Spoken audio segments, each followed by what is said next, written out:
Cinema துறையிலே வந்து அது வெற்றி பெற்றவர்கள் மட்டுமே இருப்பதற்கான ஒரு துறையாக இருக்கிறது.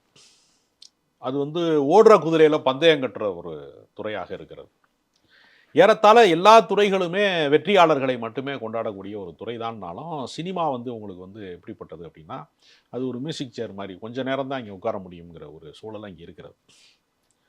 ஒரு பிரபலமான இயக்குனருக்கு மகனாக இருக்கிற காரணத்தினால, முதல் கட்டமாக சில கதவுகள் வந்து உடனே திறக்கும் ம், ம். வாரிசு சார்ந்தவர்களுக்கு. இப்ப எஸ்.ஏ.சியினுடைய மகனாக இருக்கிற காரணத்தினால, விஜய் வந்து நடிகர் ஆனாரா அப்படின்னு கேட்டா, முதல் கட்டமாக அந்த வாய்ப்பு அவருக்கு வந்து மற்றவர்களுக்கு கிடைக்காத வாய்ப்பு வந்து ஒரு விஜய் சேதுபதி ரோடு ரோடா அலைஞ்சு, ஒவ்வொரு அலுவலகமா திரிஞ்சு, அப்புறம் கதவு தட்டி திறப்பதற்கு பதிலாக, எடுத்த உடனே கதவு திறந்துரும். திறந்துருச்சு.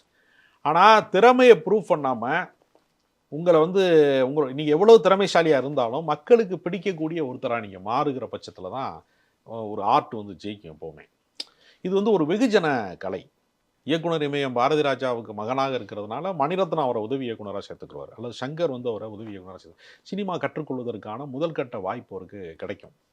ஆனா, அவர் தன்னை நிரூபிப்பதற்கு ஏறத்தாழ வந்து என்னன்னா, அந்த தாஜ்மஹால் என்கிற படத்துல அவர் வந்து திரைப்பட நடிகராக வந்து அவருடைய பாரதிராஜா அவர்கள் அறிமுகப்படுத்துகிற போது, அவருக்கு பொருத்தமற்ற ஒரு கதைய அவரு தேர்வு செஞ்சுட்டாரு.